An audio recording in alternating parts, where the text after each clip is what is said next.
Welcome to VR Roundtable, episode 28. My name's Gary, and joining me as always is Anthony and Steve, and we're going to be talking about virtual reality games and the latest news for the next probably around 90 minutes, something around there. But before we do that, I just wanted to quickly mention, because last week we were talking about Paranormal Activity, The Lost Soul, which is a new VR game that came out just a couple of weeks ago. And before the show, we had a little conversation amongst ourselves just about some found footage films that we like and dislike. You know, we were talking about Cloverfield, Blair Witch, and some of these other ones, the found footage type of films, because Paranormal Activity belongs to that genre. And Anthony, and I think Steve, you mentioned this to me as well. You both recommended a film called Chronicle. And this was one that I actually picked up last week, and I watched it. And I just wanted to mention this because this one completely passed me by, and I don't know why. I've never even heard of it, to the best of my knowledge.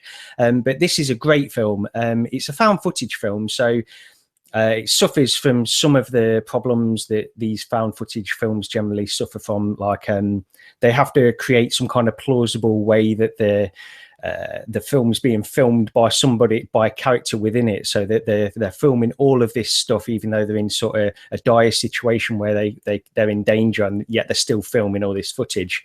So it suffers from a few of these problems, but overall this film is fantastic. It's a very, very good recommendation, guys, if you both did recommend this to me. But that was me. Okay. Yeah, but I get no credit. I've never seen it. No, I recommend you have a look at this one, because it's a superhero. Well, actually, it's a superhero film in a way, but there's not many heroes in it. It's mainly it's a superpowers film, I suppose, mainly.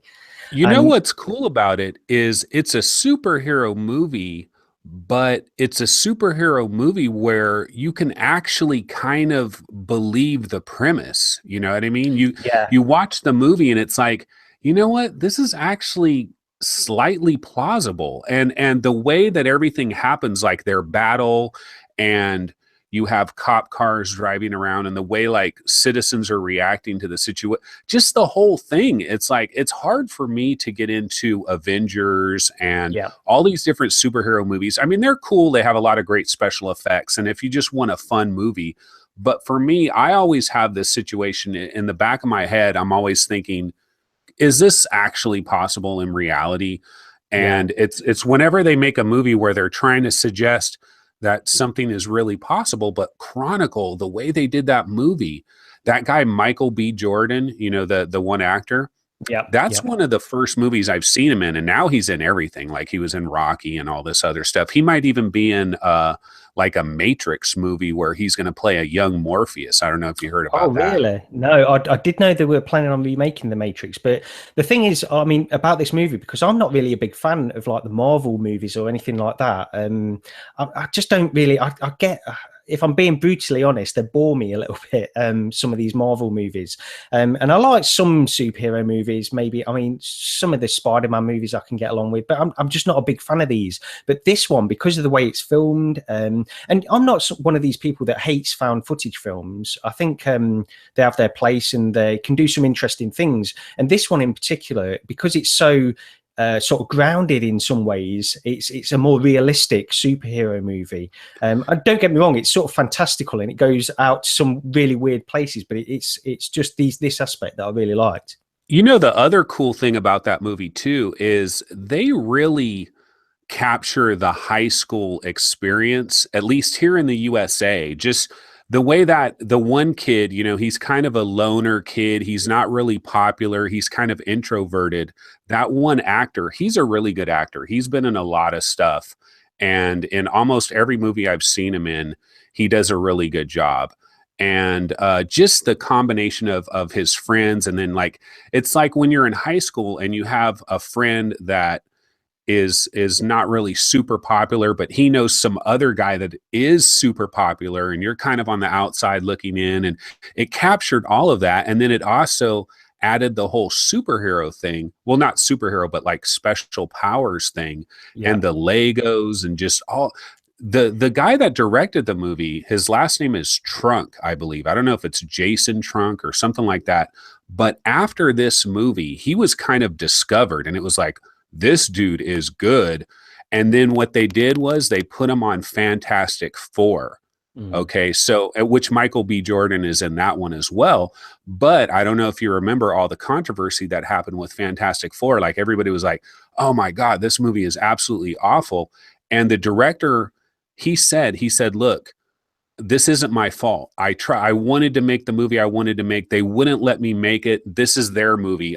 my name's on it, but don't judge me off of this." And the Fantastic Four movie was, my wife got a subscription to HBO, like the online HBO. And I think that was on there. And I haven't seen the entire movie, but I watched like the first half of it, and then I had to do something, but it wasn't that horrible. So anyway. No, I've not seen that one. Like I say, I'm not really a big fan of these superhero movies, but this one it's so different from all the others, just the way it's filmed and everything to do with it. So yeah, I do recommend that. It was a great recommendation, Anthony, anyway. So yeah, if anybody who hasn't seen that. Okay, Steve, have you got anything to add? What have you been? I'm not going to have a go if you want to talk about sports. Well, ironically, last show we talked about how my basketball coach at IU had gotten fired, and literally about 2 hours ago they announced his replacement. So there's that, just to kind of have some continuity. And in the movie space, I don't think I've seen Chronicle, so I haven't really added anything to that discussion. But I did take my daughter to see Beauty and the Beast last night, and it's what you expect. It's something you take your daughter to when you have to. Like, it's really about it. Like, I was looking forward to it ending. It wasn't bad though. Like, I can't like bag the movie for, like, they achieved their goal. It was just I was ready for it to be over. Yeah. Well, actually, it's funny you should say that, because tomorrow we're my whole family, we're all going to the cinema, and we're seeing me and my son, we're going to see the new King Kong movie. I know, Anthony, you didn't really like that, but I'm sure my son will love it.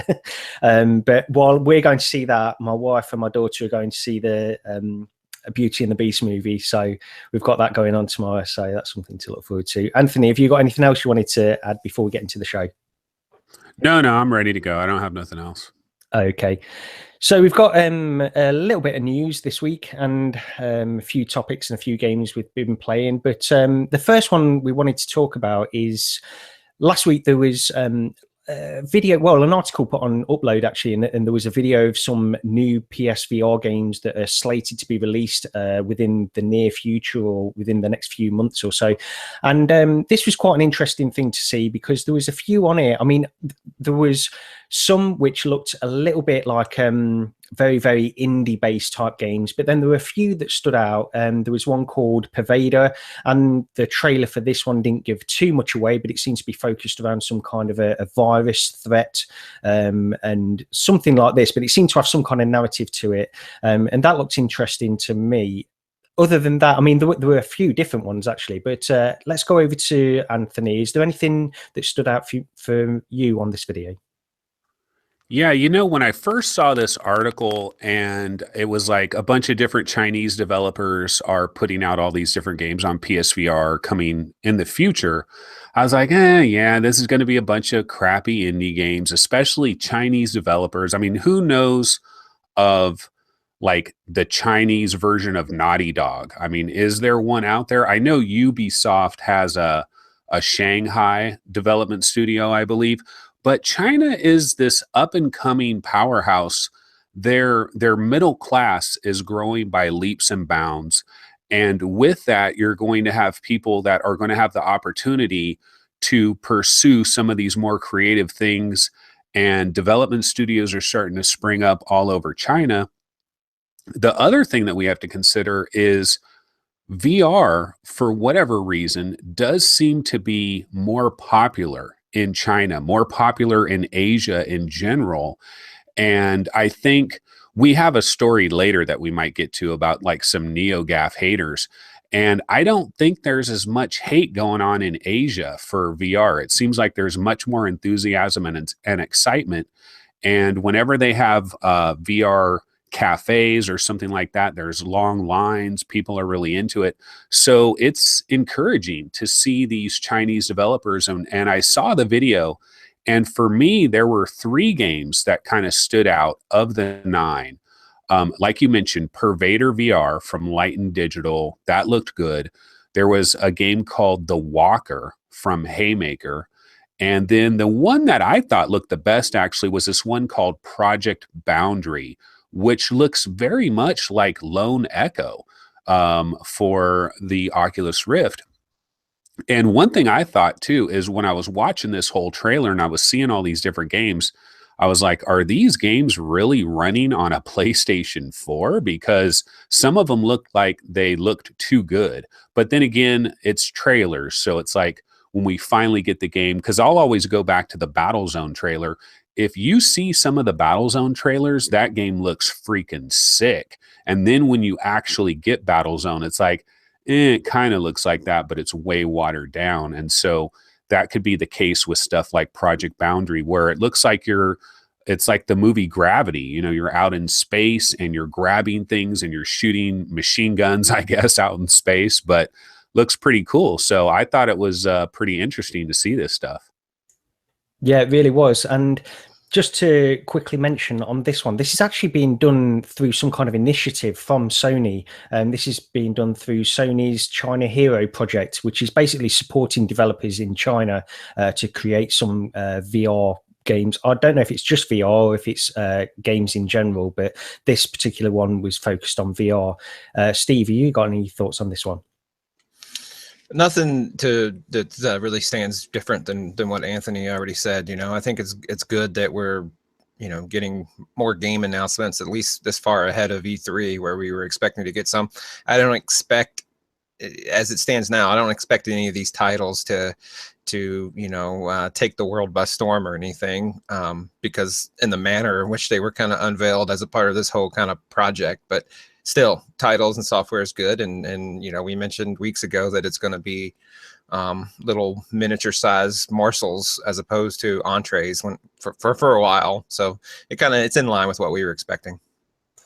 Yeah, there was some weird games that in this video that are, well, they look weird from first impressions, but who knows how they'll play out. But there was there was a lot there, and it's just good to know that Sony are supporting the development of these games. And we know you get the impression just the last few weeks, really, Sony are really sort of building up some kind of momentum behind PlayStation VR. Finally, when it was released, it seemed to be a little bit lackluster, their support. They didn't have too much advertising in, and this could all be traced back to the fact that they were struggling to manufacture units, get the units out there into the stores.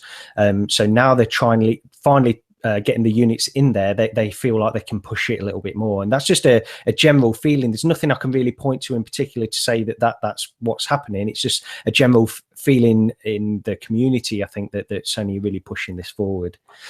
Okay, the next story is one that we talk about Fallout 4 a lot on this show because it's a big AAA title that's they're bringing to VR soon, hopefully. But this was a story that broke last week, and they were talking about how basically they were being interviewed, and they were saying that the Fallout 4 VR is going to be demoed at E3 2017. Now, some people were thinking that will be around the release time of Fallout 4 VR from what we'd heard. But obviously, I don't think it will be released before then. So it could be a surprise release around E3 or maybe a couple of months after. Steve, what do you think of this one? You know, I'm excited. I've been kind of cautiously optimistic about Fallout 4. You know, I recognize its potential, and I really look forward to playing it. But the fact that, you know, it was announced as long ago as it was, and they kept the demo, quote unquote demo, at last year's, I believe, E3 private, and people couldn't record footage, and that just kind of really made me skeptical. So hopefully, you know, if they're demoing it this year, that it won't be, you know, outlets will be able to grab footage and things like that. So hopefully we get our eyes on it, and I'll become less skeptical. I do recognize I recognize its potential, and I think if they're able to deliver on it as a fully featured game, I think it'll be a huge success, and I will buy it. You know, and I'm not even a Fallout fan. I'm not an open world game fan in a traditional sense. I wasn't too big a fan of Skyrim or any of the previous Fallouts. But I think in VR, I can become a big fan of them. You know, it just kind of changes. I've seen my taste in genres changing pretty incredibly in VR. So I look forward to it, and I hope to, as they say, what do they say? It's going to blow your mind. Well, I hope they blow my mind. Yeah. Just to clarify, because I was a little bit vague about that, I didn't have the details in front of me, but this was during an interview from PAX East that Pete Hines from Bethesda, it was the VP of PR and marketing at Bethesda, he was actually interviewed, and his quote was, I talked to Todd Howard the other day, and I was like, hey, how's Fallout 4 VR coming? And he said, Pete, Fallout 4 VR is the most incredible thing you've ever seen in your life. You can't even imagine what it's like playing in VR and how realistic it looks, and everywhere you turn your head, it's going to blow your mind. It's the craziest thing you've ever seen. And then Pete Hines went on to say, we will have it at E3. Anthony, what are your thoughts on this one? Yeah, well, I mean, it's funny because this was a huge story when it first came out. And I think it's a big story just because, well, first of all, it's a big story because they're going to have a demo at E3. So now we already know that it's not coming before E3. So anybody that was hoping it was going to come in April or May, it's not going to happen. So Bethesda has their E3 show that they do now. They have an annual show. They go on Sunday evening. Usually, I think it's 7 p.m. Pacific. Now, Microsoft, of course, is going that Sunday earlier that day. And I don't know if there's any weirdness going on between them. You know, maybe Todd Howard's going to show up at the Microsoft thing and there will be some Scorpio, you know, who knows? Although my feeling is VR on Scorpio is a little bit farther in the distance, but obviously Todd Howard is going to walk on stage that Sunday night, and it's going to be about Fallout 4 VR. And this gives them another big announcement that they can make. I know they have Prey, a Prey game that's coming, and I don't know what other games Bethesda has up their sleeves, but they need to have some big juicy announcements for this E3 conference that they're going to have. And so they might be kind of saving this for that. Some people are hoping that this will be one of those situations where they do, you know, they bring them up on stage and they show off Fallout 4 VR and they're like, everybody can play it after the show. And oh, by the way, you can buy it right now. You know, that could be a possibility. Kind of doubt it. And then I think a lot of people are thinking more like maybe September, October is when we might actually get our hands on it. And Todd Howard saying, this is the most incredible thing you've ever seen. This is going to blow your mind. I know people, there's this meme out there about Todd Howard, don't believe his lies. I'm sure you guys have seen, like, there's a little, it's like Memento, you know, there's a little Polaroid photograph and on the back it says, don't believe his lies. And because Todd has said things in the past, everybody always complains about the open world jank, which Bethesda is well known for because of the game engine that the Elder Scrolls series and Fallout has run on. It's always had glitches up the yin yang. How many times have you been playing one of these games and you open up a door and it gets stuck and you can't get out of the room or something and it glitches out and you got to restart the game? And so people have said, hey, I don't want to do that in VR. That's going to be awful. Think about how much worse that's going to be in VR. So some people are worried about that, but I'm as excited as it can get. I mean, I have faith in Todd Howard. He's brought some incredible games. The guy was just inducted into the AIA Hall of Fame, you know, for his contributions to interactive media with some of the best games we've ever seen ever. So I'm super hyped for this. I think this could be the game that could single-handedly save VR if VR needs saving. I don't think VR needs saving, but I think this is a game that there's a lot of people out there that are seriously doubting VR ever being anything. And I think this will be the game where it's like, oh, okay, now I get it. You know, it's going to be one of those kind of games for VR. Yeah, well, let's just talk about for a second something you mentioned in that. You were saying about the Scorpio and Fallout 4 VR, because the interesting thing to me is during when they were talking about the Scorpio at E3, Microsoft were sort of revealing the fact that they were working on this other console.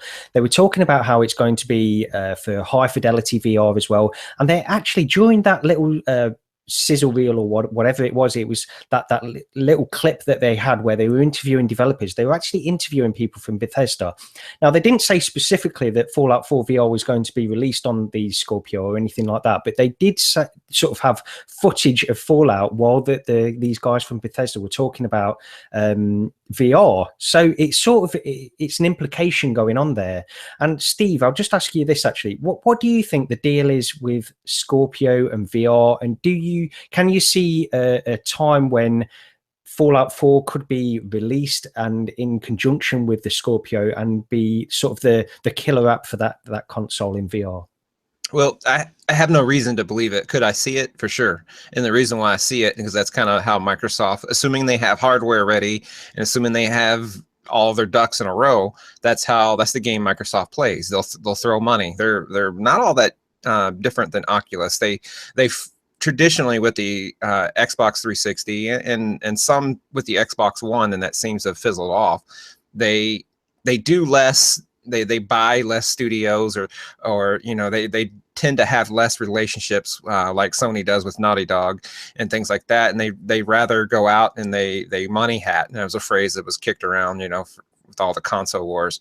But what they do is they'll go out and like they did with Squeenix with Rise of the Tomb Raider. They threw money at them and got the 1-year exclusivity. So I could see this happening without doubt. And if it does, I guess I'll be looking at a Microsoft product. I don't know. So I could see it happening, but really it's contingent upon them having their hardware and the rest of their stuff in line, so that they can just kind of line up software acquisition in that fashion. Yeah, well, I was thinking about this because they announced it. Fallout 4 VR was going to be like it was Vive. They announced it for Vive. So would that mean that they'd be putting this out on the Xbox with Vive compatibility for the Xbox Scorpio, or would they be using their own HMD? And because it's a little bit confusing how this could work on the Xbox without the Vive if this is what they announced it for. And I think they have to release it for the Vive. They've received so much blowback because they've already announced it for that. Now, whether that means somehow getting your Vive on Xbox, I really doubt that. I think it would mean more that they would be buying exclusivity from Sony.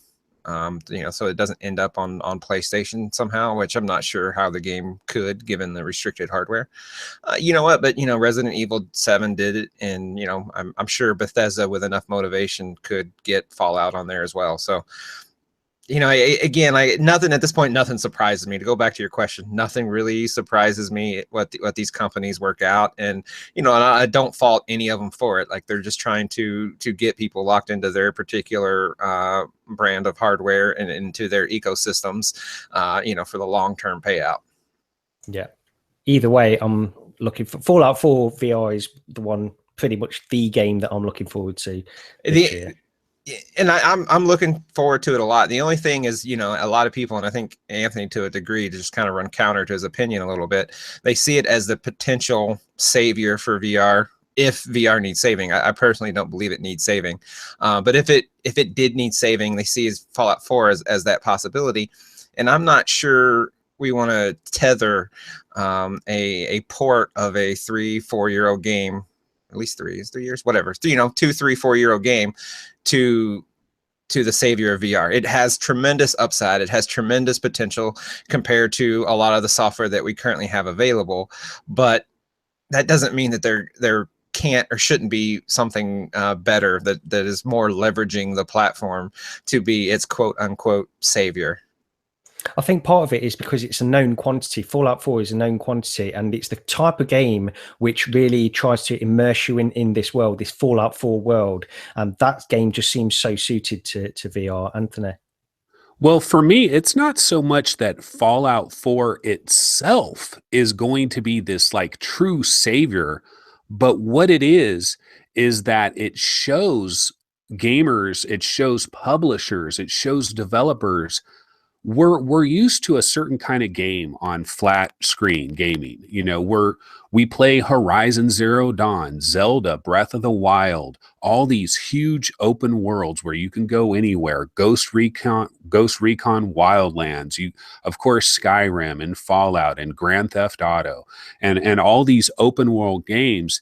And if Fallout 4, if it can be translated in such a way where that game basically works in VR, it doesn't matter if somebody even cares about Fallout. What it matters is it's like, oh, they actually can do that game in VR. That thing works. Now you have publishers, now you have developers that are like, this works. This works. Let's get Grand Theft Auto, you know.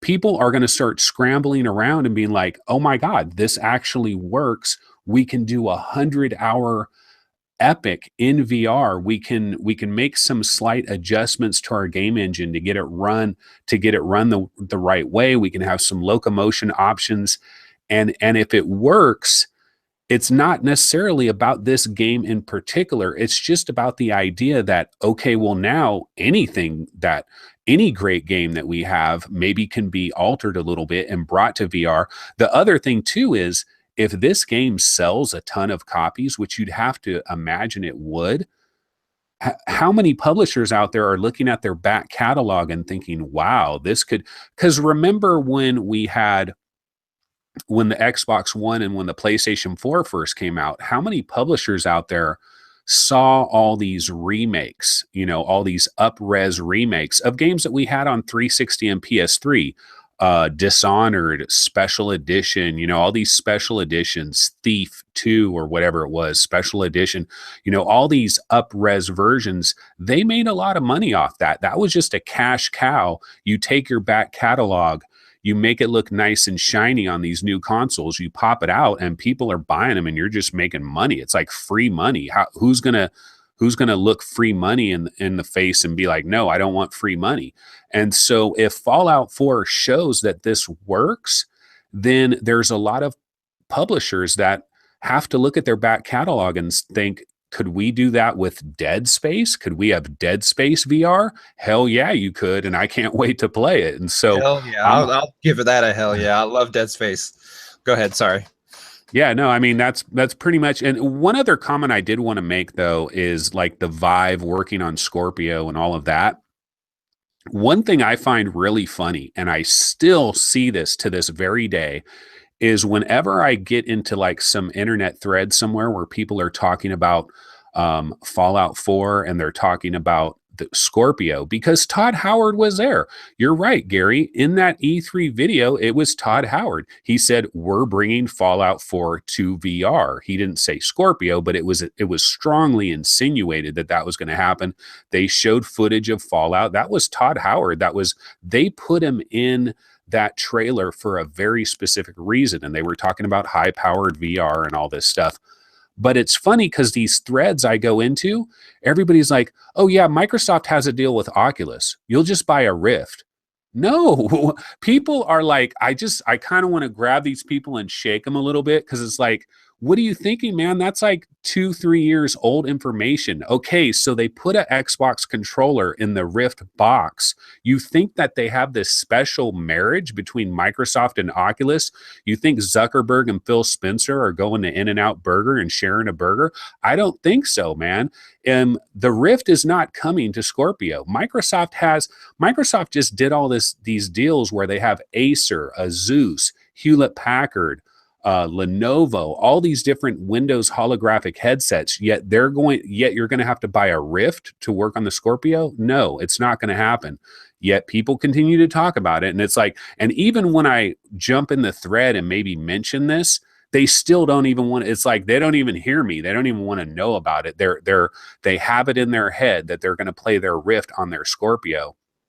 The other Scorpio thing, and I have a deep dive that's going to come to the YouTube channel in a couple of days, where I'm talking about what is Microsoft's VR strategy, because I feel like their VR strategy is actually a little bit cryptic, and it's a little bit, but I don't want to spoil it. You guys can watch the deep dive and you'll get all of that there. But the one thing I will say, Alex Kipman and Phil Spencer very, very specifically mentioned VR is coming to Scorpio 2018. They said it very specifically. There's a reason they put that 2018 into their quote, because November of this year, when you go to buy your Scorpio, no VR. There will be no VR, and you're going to have to deal with that. And I think there's people out there that have no idea about that.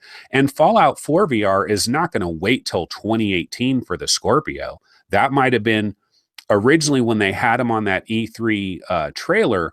They might have been thinking, oh, okay, yeah, we'll have our VR there November 2017. It'll be ready. And then more recently, they've realized, oh, no, that's not happening. It's 2018 for VR. It's not happening. So I think the whole Todd Howard connection with Scorpio and all that, I think that was kind of wishful thinking.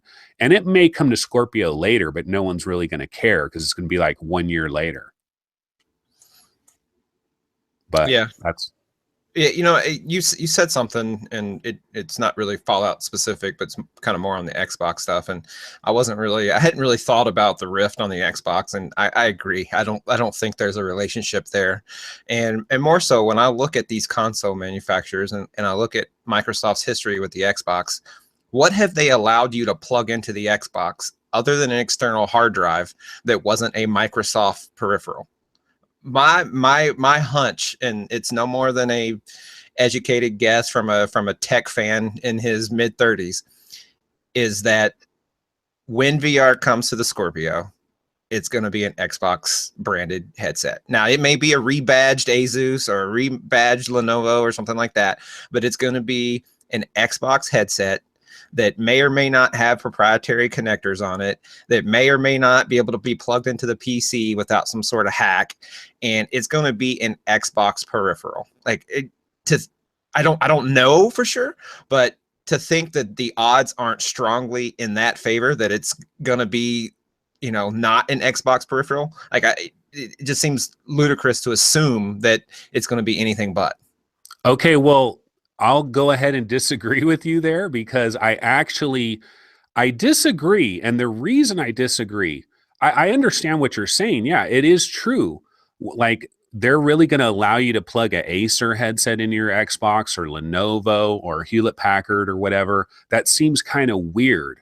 But the reason I believe that will be true, and that you won't actually get a VR headset that says Microsoft on it specifically, is because, and again, this goes more to this deep dive where I talk all about Microsoft and all that, but I think it's a case where I don't think Microsoft is really into VR, to be totally honest with you. I think they're doing this because they have to do it, because HoloLens is not going to be ready for prime time, for mass market consumption for years and years and years. And Microsoft is in a interesting spot because they have to offer something. They have to offer some kind of VR option, but I don't think they believe in VR. So I don't think they want their own headset, because with their own headset comes all the support and everything comes back to them. They could just say, look, hey, Scorpio is so powerful. It's as powerful as any high-end gaming PC out there that you can simply use any of the Windows holographic compatible headsets. There's 7 different ones. You can use any one of them. Just go buy them, plug it right into the Xbox Scorpio, Xbox One X, or whatever they finally call it, and it's good to go. I don't think they're going to make their own headset, because I don't think Microsoft truly believes in VR, but that's my own. I mean, first of all, they're not making anything anyways. They're not much of a hardware company. They will have this co-packed from somebody, but what I'm saying is I believe that it's going to be a proprietary peripheral by force. And, like I said, maybe it's just a rebadged Acer or Lenovo or what have you. But it's going to be there. They have no interest in just letting you just buy whatever the hell and plug it in. Yeah, they can sell you software, but that point is true about everything else console wise. Over the years, you've had to buy their stupid little keyboard chat adapter, or you've had to buy their headsets, and those restrictions it's got relaxed over time with each generation, but that's typically how these consoles go, is they let you do things so long as you're buying their locked peripherals. Sony does it, Nintendo does it, Microsoft has done it. I see no reason they would not force you into a specific headset that they rebadge, and it says Xbox on the side. Okay, And Steve, but here's the thing. If I'm a consumer, if I'm an Xbox gamer, right, and I go to Best Buy and I go buy that VR headset that says Microsoft Scorpio VR headset, it might be an Acer, it might be completely rebadged, the same exact thing, but it has Microsoft's logo on it. If I buy that, I feel like I'm buying this from Microsoft themselves. I'm buying this from them. In the back of my mind, I feel like they have a duty to support VR for years and years. If they're going to sell me this headset, they have a responsibility to support VR. But if they come out and they say, oh yeah, for the people that love VR, Scorpio is there for you. We can do everything VR. We already have 7 different Windows holographic headsets that you can choose from. You can use any one.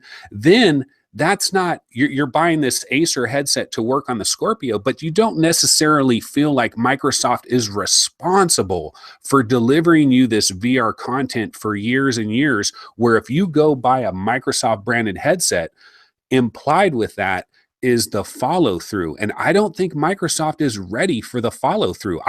Do you really think that they have 343 studios? They took like a 70-member team and they're working on Halo VR in some back room right now? I don't think they're doing that, because I don't think they truly believe in VR.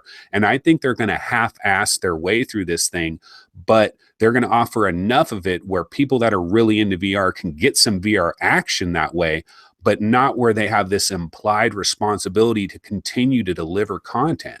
But it might just be semantics, and I might be off on a trail here, off on my own. You could argue as well. Are you still there? You could argue that they released the Kinect and they didn't really follow through with the Kinect. So you've got that problem for one. Personally, I think that the problem comes with Microsoft in terms of, they could say, like one of their third-party headsets, they could say this is the Microsoft headset. I think the thing that we're ignoring here is the fact that Fallout 4 VR is going to require motion controllers, and that means that it's going to need some kind of tracking system. Now you've got Oculus tracking, you've got Vive tracking. Their proprietary third-party headsets don't actually have any sort of motion tracking controllers. So if they want to bring Fallout 4 VR to the Xbox, now I'm not saying that they can't sort of hack it down and make it work on a gamepad or something like that, but I think a lot of people will complain if they were to do that and not give the option for motion controllers. And if they're going the motion controller route, I think they have to really go for Oculus or Vive. Now, I don't know, maybe behind the scenes they've been working for years on some kind of tracking system which they can then launch with this, but sort of like Anthony, I believe that Microsoft's heart isn't really in VR at the moment. Now it could change if it becomes a success, that it could change, but I think this is the big problem. No, I agree that their heart isn't into it. I have a hard time believing that for tracking is one reason. I have a hard time believing that they're just going to let something else plug into their console, whereas in the user is going to go and download an experience and pay Microsoft through the Xbox store for an experience, and then Microsoft itself can't control that.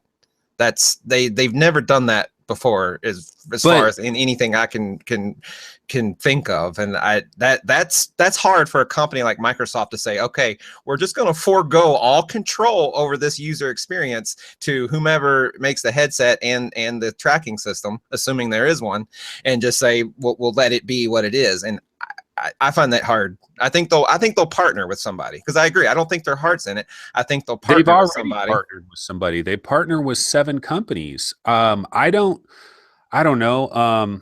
Right, but they have to. Yeah, they partnered with 7 companies, but that's more enterprise. That's more Windows OS side. And they could partner with one of those 7 for a specific Xbox quote unquote headset, but I don't see a world where they say, okay, well, here's Scorpio and we'll have some VR titles if some third-party publishers put some on there, and you can use an Acer headset, or you can use a Rift, or you can use a whatever. I don't see that happening. Well, I don't see that either. What I do see is you'll go onto the Xbox store and there will be VR games and you will be able to buy VR games. And some of them will be from Microsoft internally or studios that they hired and contracted to do it. Some of them will be from third parties. And as far as the headset goes, Microsoft doesn't require you to buy an LG TV or a Sony TV or a Toshiba TV or whatever TV. They don't care. They're just going to say, again, this is Windows holographic.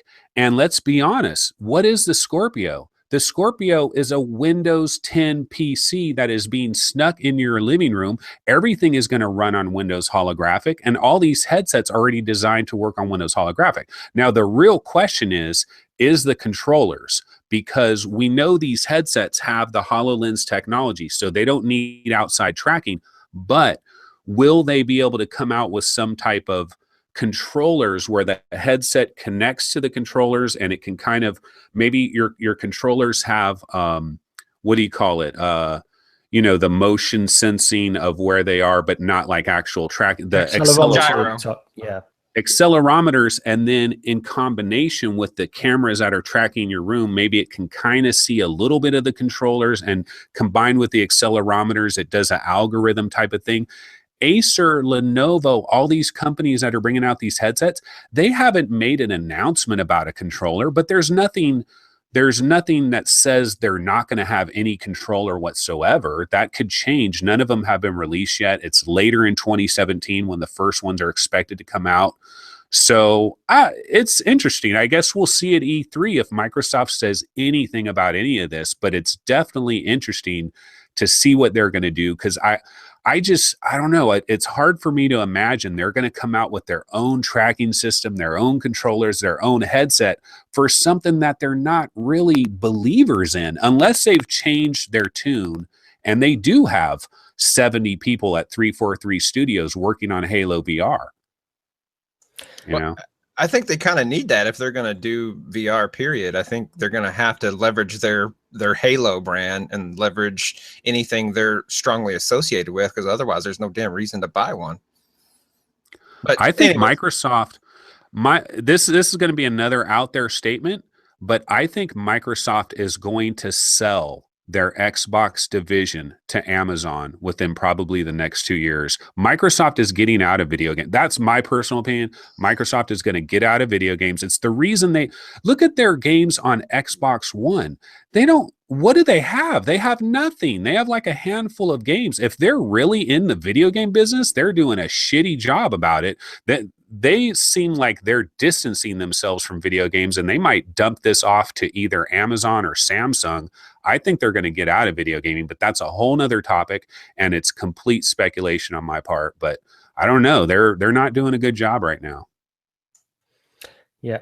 Well, that's Microsoft sorted anyway. So let's move on to Apple now, because last week there was rumors that, there was actually some anonymous source that said that the Apple are working on some kind of, or interested in AR, and they're working on in AR. Now, this isn't really anything particularly new. We've heard from Tim Cook at Apple for a while saying that he believes that the future is AR, not VR, and all of these kinds of things. And there's also been rumors that they're assembling a team, but they're not even rumors, they are assembling some kind of augmented reality team over at Apple, but we don't really know a lot about it. And there's very little information within this story as well. Basically, it encompasses the fact that there are rumors that Apple are working on some kind of AR headset or some kind of attachment for their phone or something like this.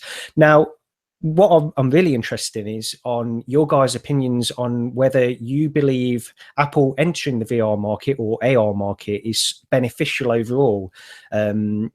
Let's go over to Anthony first. Anthony, what do you think about this? If Apple were to enter, let's say AR, because that seems to be where they're focusing their attention, do you think that would be a good thing overall? Oh, I think it'd be an incredible thing overall, because how many people out there just love everything that Apple does, and they just buy everything that Apple puts out. And I've never seen such devotion from a group of people to like some company, some multi-corporation company where they just love Apple, and they just love, I'm not an Apple guy, you might have noticed. And I just like my kids have iPhones, you know, and they want whatever the newest iPhone is. And whenever they start talking about it, I'm like, yeah, but don't you realize you're buying into their ecosystem? Everything is stuck on there. They control you. You don't, you're buying into their lie basically. And but my kids, you know, they love it. And there's something about the style and the simplicity. And I give Apple credit. I mean, they know how to market the hell out of things. They know how to make things look cool and sexy. And I'm sure they'll, like, if they bring AR to the masses, I'm going to guess that they're going to take their time and they're going to do it right. It's not going to be Google Glasses where something comes out for like 8 or 9 months. A few people have it, people talk about it, and then it freaking disappears in no obscurity. I think if Apple brings something out, they're going to have a lot of time, a lot of effort put behind it. They're going to know what they're doing. And so I think it's a great thing, but I don't think they have any product coming soon because I'm not really sure what their product is going to entail. I'm not even sure it's going to be something you wear in your face. It might just be something where you hold your phone up, like you're going to, let's say you go on a trip to Italy or something and you have your phone with you and you could just lift your phone up and it'll be like, doo, doo, doo, you know, it'll put all these little indicators all over and you just kind of move your phone around what is the Project Tango or whatever that Google has where you kind of move your phone around and it's almost like a AR thing where it tracks where the phone is in real space. Yeah. So I don't know what Apple's doing, but it will be good for all of us. Steve? Well, I guess I am an Apple fanboy. I don't know. I have an iPhone and an iPad. I don't have a Mac. My wife uses one, you know, but she's a creative and a lot of creatives do. You know, I think Apple does a good job, you know, locking people into their ecosystem, but I don't fault them for that because everyone else is trying to do the same damn thing. They do a good job of making their devices feel connected. And I don't mean connected to the internet. I mean connected to each other, connected to a continuation. Every time I get a new iPhone, which is now every 2 years as opposed to every year, you know, I feel like, you know, it's a living, in a way, a living device that, you know, is just, I'm getting the next evolvement of it. And I know that it's going to play nice with my iPad. And for in my wife's case, it's going to play really nice with her Mac and with our Apple TV. And I think they're very excellent at doing that. And I feel like, you know, if you have, say, Android-based OS devices, I feel like they're just separate devices. It's just a sort of a standalone phone or a standalone, you know, tablet or whatever they call theirs. I can't think of it right now. That connects to the TV, and that's fine. Yeah, I guess you feel more quote unquote free, but I feel like it's missing something. There's an element of life to that. And I know I sound like like I'm auditioning for Joni Ivy's job. I'm not. It's just it's really hard to explain, but they've done an excellent job of at least making me feel that way. And I feel like I'm hard to be sold to sometimes. So if they can do that with whatever AR, and it's hard for me to vision exactly what their AR device is without it being some sort of display in some way. But, you know, for them, what commentary we've had, or at least that I've paid attention to, is that Tim Cook has basically said, you know, VR is not our bag. We're not really into that. You know, we're going to focus on AR. We think AR is the future. And it's something I realized, you know, several weeks ago. We were talking about Microsoft's holographic thing, and it's a lot like when the iPads were first coming out. The iPad was a device for consumption. It wasn't a device for productivity. It wasn't a device for creation. And that's how I'm starting to see AR and VR. AR is more of a productivity thing. Maybe it's, you know, you're in your AR space and you can read your email, the morning news, check your Twitter feed, whatever. That's where AR is going to live. For content consumption, games and movies, I think that's more suited for VR. You're closed off from your reality as opposed to being blended with it. You're closed off and you're in whatever media land that you're consuming. So it makes total sense with that in mind. It makes complete and total sense to me that Apple is going to play more in the AR space, because that's where they will want to thrive. They want to, you know, appeal to creatives. They want to appeal to movie directors and photographers and bloggers and all that. And, you know, I think when they do come out with something, and I think it's inevitable that they do, I think it'll probably be a compelling product. I'll probably end up with it in some form or the other. And I think having them in the space only makes everyone better. If they weren't in the smartphone space, you know, we'd probably still have Blackberries, and Blackberry competing with Android. I'm not sure the whole smartphone / tablet space would be as good as it is if it weren't for Apple. Because they made everybody better, and then all those companies made Apple better. So I think it's just Apple will just force the industry to be better. Yeah, I mean, I'm not the only Apple product I own is my phone. Now, I think the phones that they make are generally pretty good, and I think that they work better. They just work. This is the thing, and you can say, you know, the phones are underspecced and overpriced, but I honestly don't care that my iPhone has 2 gigabytes of RAM, whereas an equivalent Android phone would have 4 gigabytes of RAM, because the OS is designed to run with that 2 gigabytes, and it works extremely well. The other thing is, you know, when Apple get into the market, I'm not an Apple fanboy. Like I say, the only thing I own is the phone, and I do think they make a good phone. I'm not too sure about the other products because I've never really used them. But when they get into a space such as phone, and hopefully VR and AR will gain as much of the market eventually at one point as mobile phones do today. Now, if it gets to that stage, as soon as Apple get into this kind of thing, it attracts people's attention. And for me, Apple are the missing piece at the moment. They're the missing link in terms of all these companies that are investing in VR and AR. We've not heard anything from Apple yet. We've seen a few sort of patent drawings and things like this of glasses that are connected through a cable to your phone that sits in your pocket. I think that was a few months ago. But we know we can't trust just patent drawings that are being leaked or anything like that.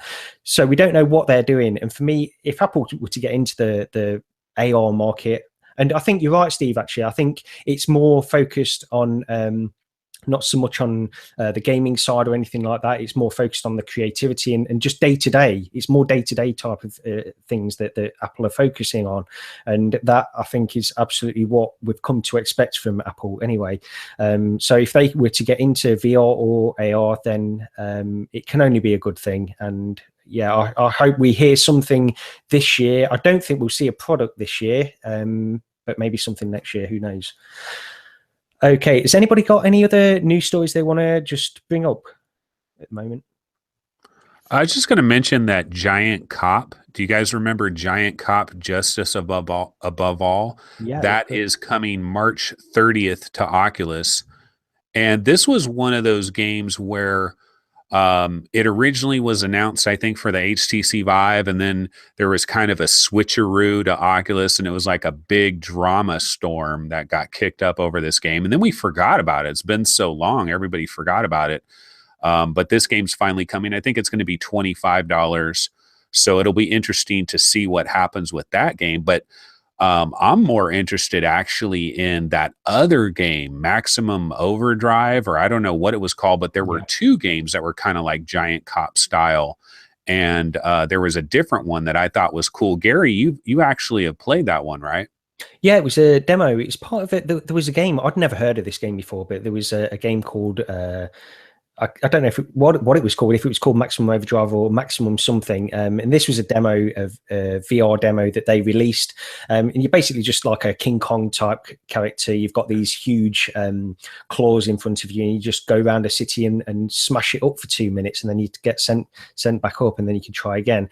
It's a good little demo to try. My son loves it, but it's I don't know if they're going to expand that into a game. I've not heard that at all. Yeah, I just remember, Jack Septic Eye, the YouTube guy. he had a video for that other game. And when Giant Cop got announced, I thought that's what everybody was talking about, because I saw that Jacksepticeye video and it looked pretty fun. It looked pretty cool. And then the Giant Cop one seems to be kind of in a different mode a little bit.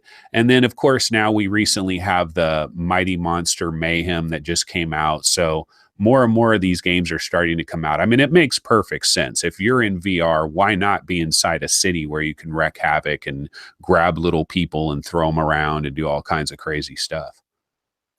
Yeah. Steve, have you got anything else you want to add before we move on?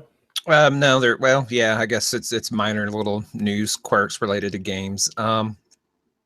We talked last week about Paranormal Activity, and they had an update that I believe came out yesterday. We're recording this on Saturday, and the update basically addressed the teleport issue, did some minor bug fixes, and they acknowledged the long load that plagued Anthony. And I also had a long load. It seemed to have gotten better after launching it a few times. They haven't fixed it in the update, but they've addressed that they know it's a problem. And one kind of middle ground they did was they put, I guess, more graphics, or they put a graphic up so that the game is still loading and not frozen or something like that. So they've done that, and they say they're going to address the long load. So just kind of want to touch. It seemed like a big deal, because now they have the alternate teleport option where your head is decoupled from your movement. And I know you cared about that, Gary. I haven't gotten to try it yet, but that's out there. And then there was a new title that kind of stealth released on PlayStation VR. And as far as I know, none of us have tried it. I haven't tried it, but Ghostbusters. And, when I first saw the sort of the announcement that it was coming, I got super excited, because I thought, I'm not a huge Ghostbusters fan, and I hated the remake, the recent movie, the political statement that it was. But the franchise as a whole is interesting, and I think in VR it could have been really, really, really fun, and maybe it is, but this game is what, $8, I think, $7 or $8, which isn't too bad, but the whole experience is like 6 or 7 minutes, so it's clocking at more than $1 a minute in terms of cost to experience time, and to me that's absurd, and I feel like I'm probably, compared to most gamers, I'm more like I'm more loose with my money. I can't stop buying these $10 experiences, and even then that made me say so hopefully it goes on sale for $2 sometimes in the near future. But so if I say that because if you're listening to the show and maybe you don't read Reddit and all that, like, be leery that it's a 7-minute or so experience, and you'll probably be bummed when it comes to an end. It's also apparently episodic, so I think at the end it says something like, oh well, next on episode 2 or something to that, in that vein. But yeah, $7, and if it's the same price and you just get episode 2 and that's not an additional $7, then maybe it'll start becoming worth it. But yeah, it just seems absurd on the cost to value ratio there. The graphics of it look pretty cheesy as well. It doesn't, I mean, it's not necessarily extravagant affair graphically. Yeah, but at least from a concept, I envision like holding the Move controllers, and and it being my proton gun or whatever, and bagging Ghost, and having to release the trap. Like, from a conceptual standpoint, it seemed like, oh, that could be really, really fun. But yeah, they've apparently dropped the ball with that. So that's all I had. Oh, you know what? One other thing about the Paranormal Activity, because you brought that up, I just wanted to mention that I don't know if everybody knew this, but originally it was thought that the GTX 970 was like the base level for VR. And like, if people were going to make VR games, they would make it so that it could run halfway decent on a 970. And then if you have anything better, it maybe runs better. But Paranormal Activity, because I had all these problems with it, and I was like, man, what's going on here? And then I did some searches, and apparently this game does not, if you have a 970, they say don't buy it. This game is recommending a 980. Now, my 970 is overclocked. I actually got, they call it the Silicon Lottery or whatever, where you get different video cards, and some of them are highly overclockable and some of them are not. And it's just kind of a random thing. And I got lucky with my GTX 970 because I overclocked it with great results, and it's performing almost to a 980 level.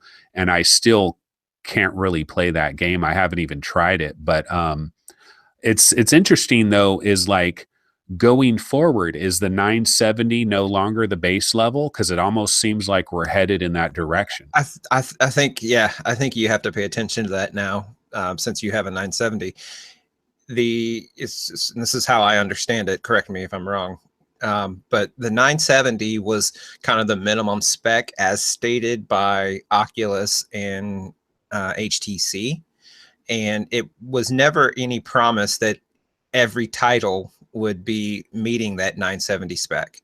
We've had other titles. I believe the NVIDIA Funhouse, I think they spec the low settings at a 980. And I know I had a 970 very briefly before I got my 1070, and I was able to run the NVIDIA Funhouse, and it ran seemingly okay enough. It was in my very early VR days. But so that's at least how I understand it. And that's one of the reasons why, you know, I got my Vive and I didn't have any video card worth a damn. I had a 7 something because I didn't game on my PC. And I got the Vive and I said, oh, I can buy this 970. But then the 1070 had just came out while I was still in my 970 return window. So I said, you know, for the cost difference between a retail 970 and a retail 1070, I'm glad I made that call. But that's how I understood at the time when I had a 970. I was like, okay, that yes, that Oculus and HTC have said this is where you want as a minimum, but it was never necessarily guaranteed that every game that'll come out for any period of time would be a 970 minimum. No, there was something on that was interesting to me on the PC Gamer, the US version of the PC Gamer podcast last week.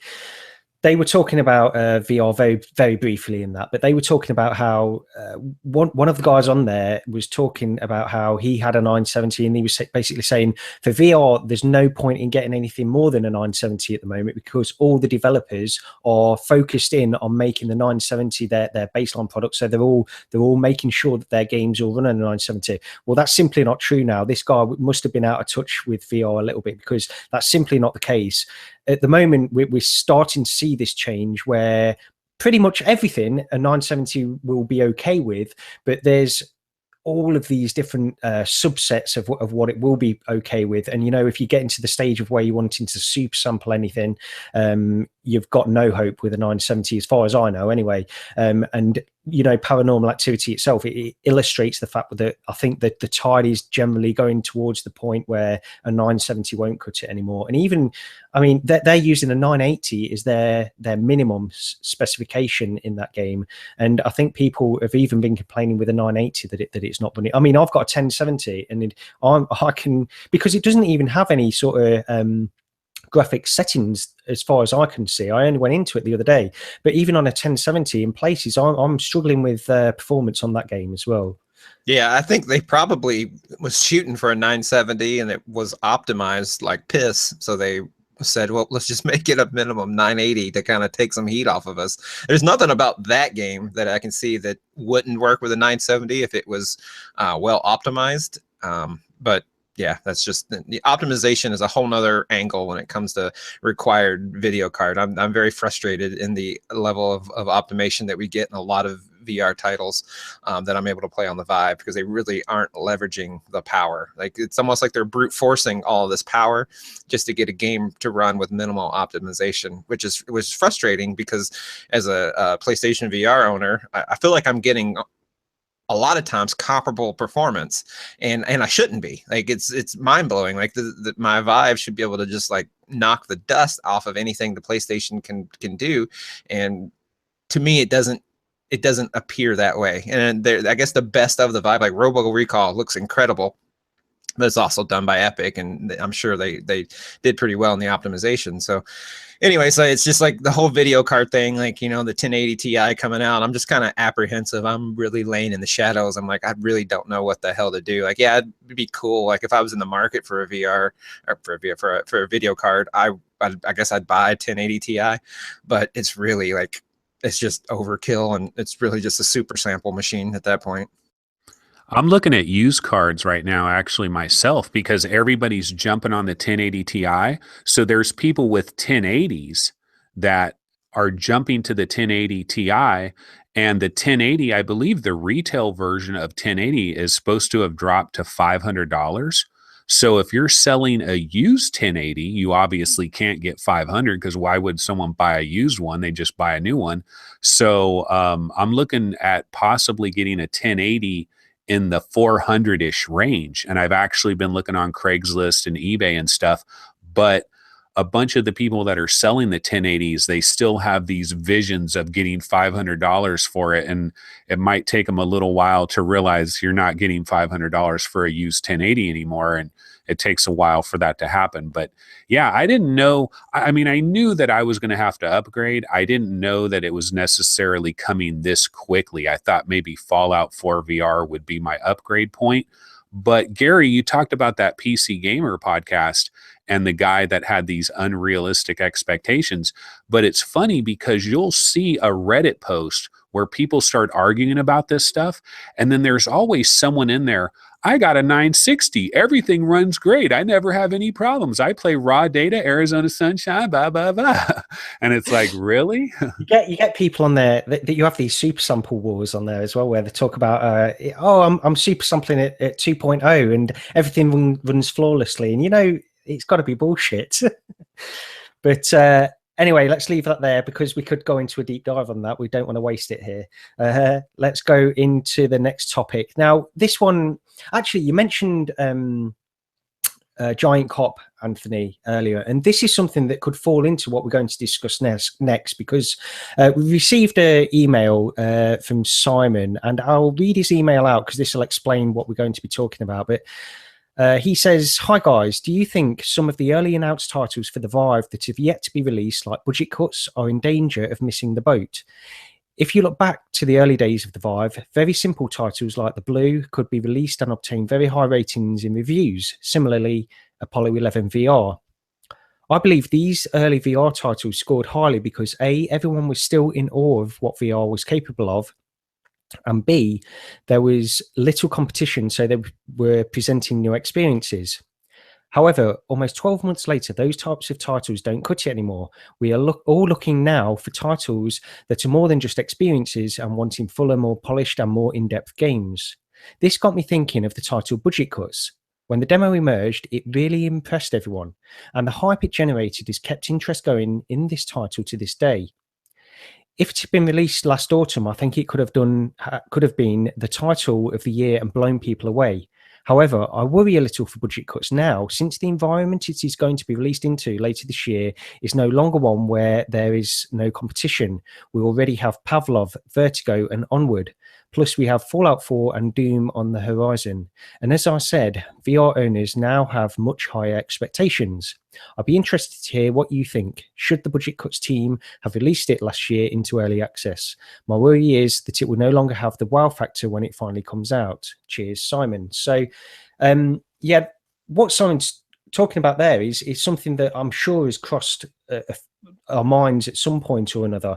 And I think Giant Cop that you mentioned, Anthony, is something that could probably fall into this category as well, because this was one that we saw before VR, we even got the VR headsets. So we saw sort of these trailers for various things like Budget Cuts, Giant Cop, and Job Simulator, and all these ones. So with these games coming out now, what do you guys think? Steve, let's go over to you first. What do you guys think about whether these will hold their own in the market now? I think Simon is absolutely correct. And I've had his exact thought.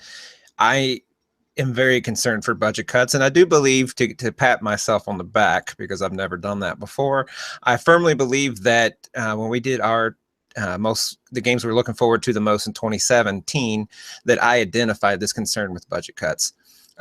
But his question, was really using budget cuts as an example, and I think it's a much broader scope point, and it's on the money. Like, when we all first got VR for the first time, our minds were blown, and like the lab.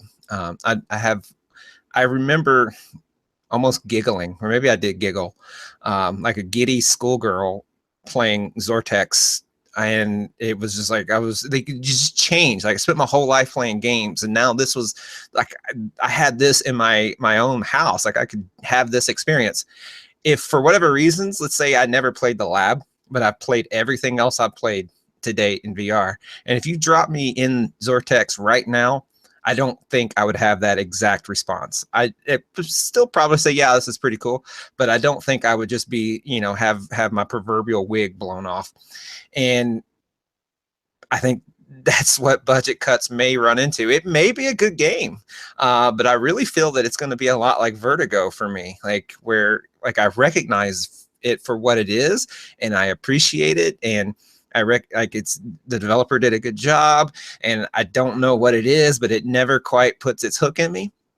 I have that concern for budget cuts a lot, not only because I think the kind of aesthetically it has a similar style, but this is a problem. If you haven't gotten your game out and now you're going to start to go up against the Robo Recalls and the Fallouts and the Resident Evil, you better either have a $5.99 price game, or you better bring it, because the novelty is going to pass. The initial just kind of being completely floored by being able to manipulate space in whatever game, that's kind of gone. We still like it, we still enjoy it, we still respect it, it's still there, but just purely that experience alone isn't enough to carry it. Anthony, how about you? Well, I have two different takes to this question. One of them is specific to budget cuts, and then one is more specifically to what he's generally talking about. But first, I just want to talk about budget cuts for a second, because I brought this up in a number of different situations. And usually whenever I do, everybody piles on me and they're like, oh, hell no, what are you talking about? Get the hell out of here. But what I've thought about with budget cuts is, imagine this alternate universe, okay, where when the HTC Vive came out, there was no demo for budget cuts. No demo existed for budget cuts, but budget cuts was available for $15 as an early access title, with more content is going to come in the future, but this is all we have is what's in there right now. Do you guys believe that if this was the case, budget cuts might have sold maybe 200,000 copies of this game by now? It's 1 year later. This demo, the budget cuts demo, has been available for basically 1 year. We're not quite 1 year, but we're pretty close. And in this whole 1 year time, Neat Corporation, the people that are working on budget cuts, have not made a penny on this thing, okay? And I believe that had this been available, now the thing is, no demo could have ever been available. It's an alternate universe. When I bring this up, everybody's like, no, there's no way. I would have never paid $15 for that. It's only 20 minutes. No way. Of course you wouldn't, because you've played the demo. But if you lived in this other world where a demo didn't exist and this was available for 15, and they were like, yeah, it's really short, but we're going to add more stuff to it, I think people would have paid $15 for it and been perfectly happy with it. I've spent probably 5 hours in budget cuts, even though the actual game itself takes maybe 23 minutes to run through that deal. I've done it multiple times, not trying to touch a robot, trying to sneak through, do different things. And I've spent 5 hours in it. I have no problem if I paid $15. And so my thing with them is how much money have they left on the table? Now, other people will argue, oh, well, they're continuing to work on it. People would have refunded it. This is a better idea, blah, blah, blah. But anyway, that's kind of a side issue. Now, to his real question, I think one problem that we have, I've been playing a lot of the HTC Vive launch games recently. If you go to our channel, I've done a Let's Play on Unseen Diplomacy, Space Pirate Trainer, Cloudlands VR Mini Golf. I've been playing some of the old launch games, just kind of checking in on them, basically 1 year later with the Let's Play. And I think a lot of those games would still do well today, but I think the problem that they would have is discoverability. And this is a real problem that I think we have on the HTC Vive specifically, not so much on Oculus, definitely not on PlayStation VR. If all you owned is a PlayStation VR, you pretty much know every single game that is coming to PlayStation VR. You can go to different websites and they will have a list of every big game that's coming, what day it's coming. Everybody knows what the big ones are: Starblood Arena, Farpoint, blah, blah, blah. You know about the small ones, Corix and some of the smaller ones that are coming. And then Oculus, you know about Rock Band VR, which just released this week, by the way. You know that, Robo Recall came out. You know they got other stuff that's coming. Pretty much every month, they're going to have one big game. On the HTC Vive, I feel like we have something of a discoverability problem, because you'll hear about a game like Paranormal Activity because everybody's talking about it. But how many other games have come out in the last couple of months that we don't know a damn thing about? So if it doesn't catch this community buzz where everybody starts talking about it, like Pavlov and some of those games, if it doesn't generate this community buzz, it gets lost in the weeds like you wouldn't believe, and no one knows a damn thing about it. And you can't just go to Steam and look at Steam reviews, because those can be gamed like none other. And there's no place that you can really go. That we need like a curator that is like keeping track of all this stuff and like lets you know this is the key stuff you need to pay attention to. So I think a game like Space Pirate Trainer, as good as it may be, if it came out today, if people discovered it, I think it would have just as much success. But there is this discoverability issue. Yeah, I think I agree with you as well. I mean, when I think back to when I first got the Vive, in fact, before I got the Vive, sort of the 2 weeks before I knew it was coming, and so I went onto Steam and I was looking at all the VR titles I could purchase. The focus was absolutely on every single VR title that was possibly available. I was going through them all and picking them, and I picked quite a lot, actually. There were some free ones, some that I had to pay for, some that I had to pay quite a lot of money for, but I wanted to purchase them at that stage because I'm thinking, what's the point in spending £700 on this VR headset if I've not got anything to play on it? So I'm thinking I may as well just purchase these ones that I am interested in, which was quite a lot. There was quite a lot of titles that I purchased, and the problem is now I don't give that attention anymore. I can go onto Steam every now and again and filter by the latest releases, and I'll be flicking through, not even paying attention. Even if the picture doesn't grab my attention instantly, I'm sort of skipping over onto the next one. There are so many releases, and to your point, Anthony, actually, this goes back to the discoverability, because there are so many titles being released at the moment. Some of them free, some of them £2 or £3, some of them £10 to £20, some even more expensive than that. Everything is getting piled on top of the last thing. Now, the advantage Budget Cuts has is that there was so much attention on it at the beginning of this demo. So I'm not too sure if Budget Cuts will suffer from this, especially, although I think it's going to be under far more scrutiny at this stage. Now we do have these titles like Robo Recall, and you've got Fallout 4 VR coming. So I think that the scrutiny is going to be on it far more. Although it just to say Budget Cuts is sort of a special case in some ways, because they, and correct me if I'm wrong, I think they have actually been taken under Valve's wing. The Neat Core have been taken in and sort of incorporated into Valve, as far as I know. So they're getting some support from Valve to create this game. They wouldn't have had that support if they'd have released this.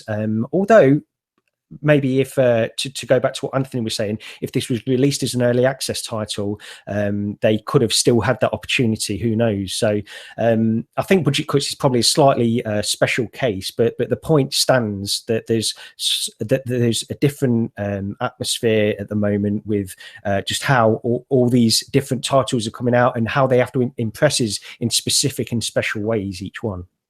You know what you mentioned, Gary, that I find interesting is you mentioned how when you first got your Vive, you were just buying games like with reckless abandon, because you just jumped into this thing. It's brand new. It's so exciting. And you want to see what every game brings down the pipe.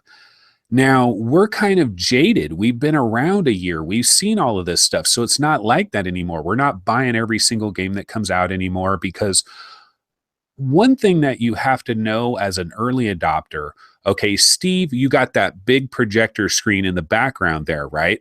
And so when you have like a family member come to your house that hasn't seen you in years, and they go into your projector room and they see your projector and they see it, they're like, oh my God, this must be amazing. You must watch every movie and TV show in here, and it must be the most incredible thing ever.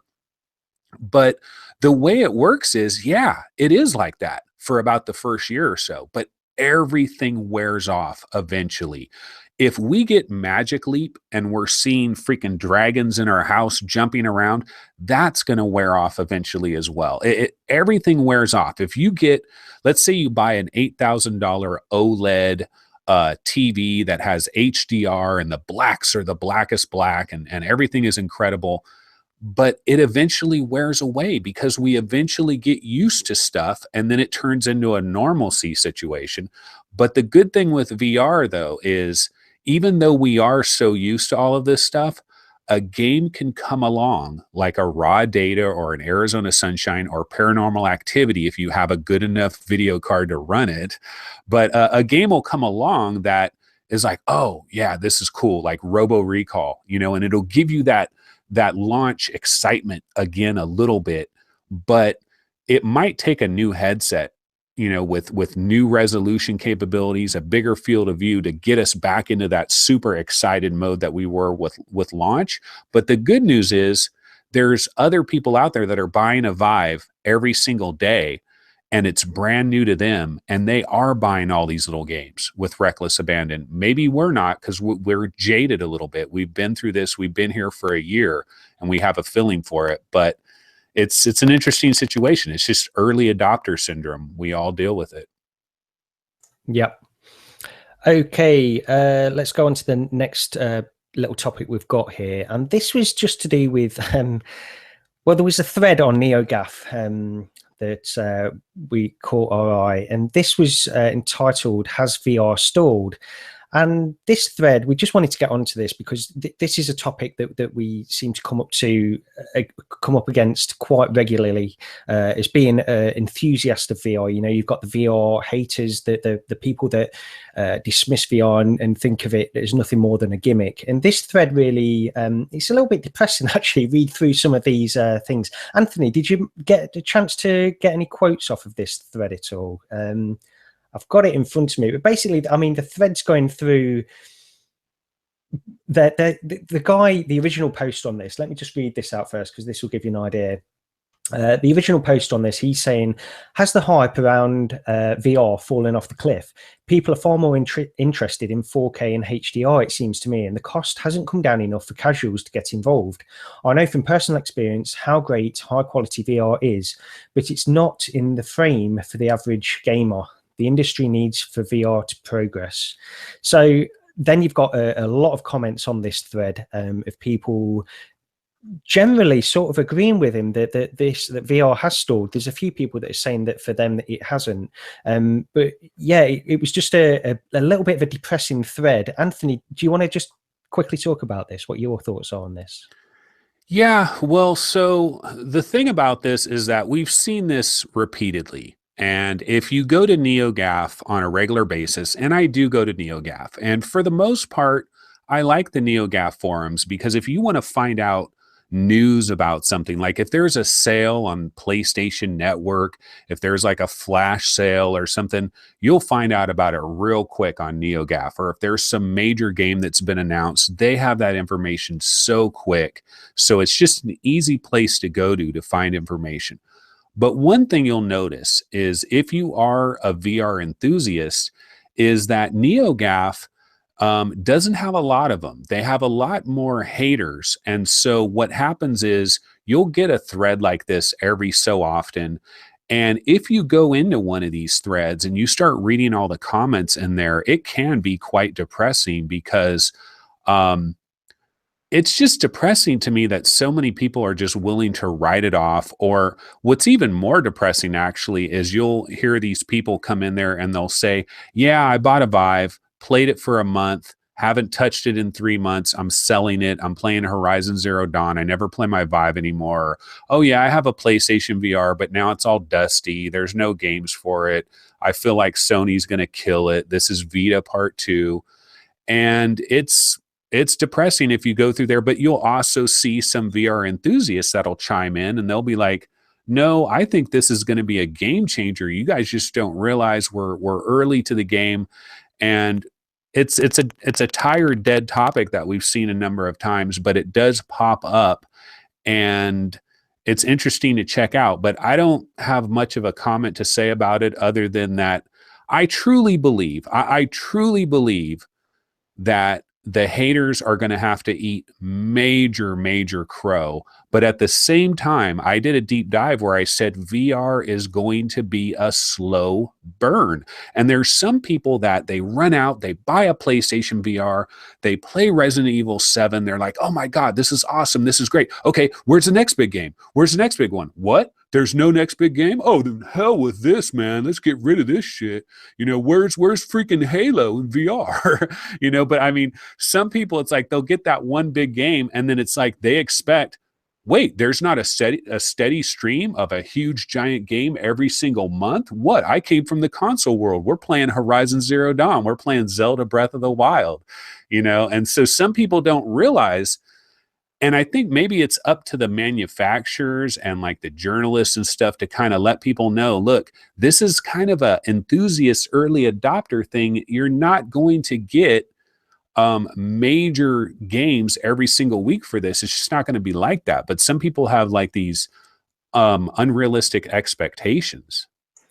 Yeah, it's interesting to me when I see topics like this, because it does come up quite a lot. And I just feel like there needs to be the people that I honestly believe you've got to be a certain kind of person or person interested in certain things to really want to get into VR at this stage. Now, I think there needs to be some kind of separation on this. And I've said it before, I believe that VR is being hindered by the baggage of gaming in some ways, because there's an expectation. Now, if you look at pure gaming, it wouldn't be ludicrous, it wouldn't be completely ludicrous for someone to say, who was a pure gaming enthusiast, to say, in my opinion, something like, say, Tetris, for example, is the pinnacle of gaming.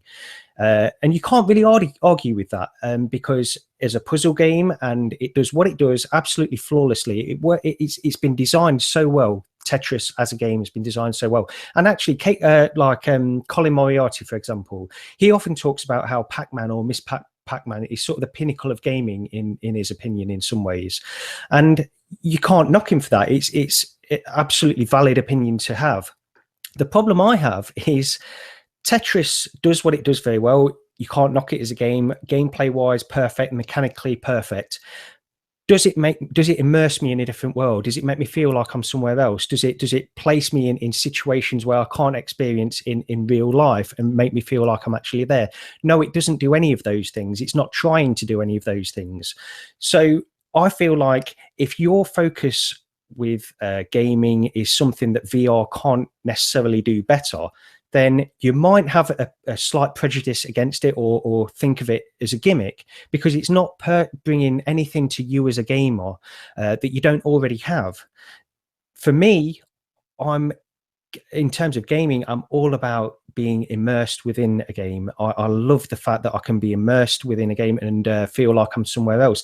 VR makes that far easier, makes it far better overall, and that's what I'm interested in. So I can perfectly understand people that aren't that there isn't their focus, not really thinking of VR as being anything of a benefit to them. But real quick, before we go to Steve, I actually found 4 different posts in this thread that I think are interesting. Let me just read these off real quick, and then we can get Steve's view on it. Yeah, go ahead. The Christoph made this quote. He said, "Did the market ever want VR? It seems like tech and game sites really wanted to convince us that we wanted it, but the content has never really been there." Then the next post is from somebody, Kevin. "I just don't feel like the tech is quite there yet. Needs a much higher field of view, better resolution, and other issues resolved before it becomes a mainstream product." Then the next guy is Sir Doom, and he says, "Even if you have 4K VR, it doesn't solve the mediocre software. I bet next VR game coming out next week is another wave-based shooting gallery number 067. And then Courage37 says, he's talking about, did the market ever want VR? He says, "This is a good post. They even convinced me, so I bought a Vive and I still regret it." So that's an example of 4 different posts that were made in this thread to kind of give you an example of how there was some you know, there is some Debbie Downer stuff, but I mean, these are real opinions and you got to take these people seriously, you know. Yeah, you have, because it's disappointing, because some of these users that have actually had VR and that they've decided it's not for them. This, I think it goes back to the point I was just making, that it's not really for everybody at this stage. I think it can be for everybody in the future, but it really isn't at this stage. But Steve, go ahead. Oh, geez, where to begin? Well, okay, let me start here. This is really hard to jump in after the thread as a whole and then everything you guys have said. So, okay, the first thing I say is we learned with this last political election, and no, we're not getting into politics themselves, but we learned with this last political election, due to everything that I've read and believing that I had my finger on the pulse of America, that Donald Trump had zero chance of essentially winning this election. And what happened? I'm now convinced that every time I see a poll, or every time I see a kind of a recurring vocal trend on anything, I'm very skeptical of it now. Like with GAF, and GAF is surely not shied away from political related discussions themselves. I now see that they're just continually wrong, you know. So it's like there is this vocal minority that is just so loud and it just screams over everyone, and I think that's at play here. Now, you like you said, Gary, we can't dismiss the people who have had it and said, hey, it's not for them. VR has problems. VR has the issues of resolution. VR has the issue of you know, software availability. But at the same time, you know, it seems like you see people say that, and then they don't seem to want to acknowledge what it does well, and that's literally place you in a world with your primary senses being, you know, somewhat tricked into believing you're there, and you can't get that with traditional gaming. So it's like I kind of get tired of seeing people, you know, call out the problems without calling out the benefits. And I'm honestly, I'm sick and tired of seeing it be compared to 3D TV. Like this is like it's so different that it can't be compared to 3D TV in any way. So, you know, kind of keeping with, you know, my thoughts on the thread as a whole. Like, yeah, I mean, there's truth to some of what people say. You know, the guy or gal that mentioned, you know, this is we're looking forward to Wave Shooter 067 coming out. I've made that same critique. You know, it's just another wave shooter. Someone should come out with a game and call it just another wave shooter. But that said, one could also make the same critique about Call of Duty 312 that's going to come out probably late October, early November, and it's probably going to run at 60 frames per second, and it's probably going to feature a competitive online portion where you shoot the other team. So how's that ultimately any different? Like, traditional gaming has gotten stale. My opinion is weighted no more differently than someone else's opinion. My opinion is that, you know what, flat games all seem repetitive to me now. Like, I can play Horizon Zero Dawn. I tried playing Rise of the Tomb Raider. I played Final Fantasy 15 because I felt compelled after having a lifetime of devotion to the series. And it now all seems sort of the same. Like, you have different skins. One's graphics may be better than the other, but it's not doing anything that hasn't been done since Mario 64. There have been zero revelations in gaming since Mario 64 up until this time last year when the HTC Vive and the Oculus Rift was released. That's my opinion. This is the newest thing. This is doing something dramatically different in the realm of games. Something that has not been done, in my opinion, since Mario 64. It's going to take time. Yeah, we didn't have that clear point. Mario 64 came out and it was like, bam, everybody's on board because it just flowed. It made more sense. But this has been my Mario 64 now 20 years later, or however long it's been.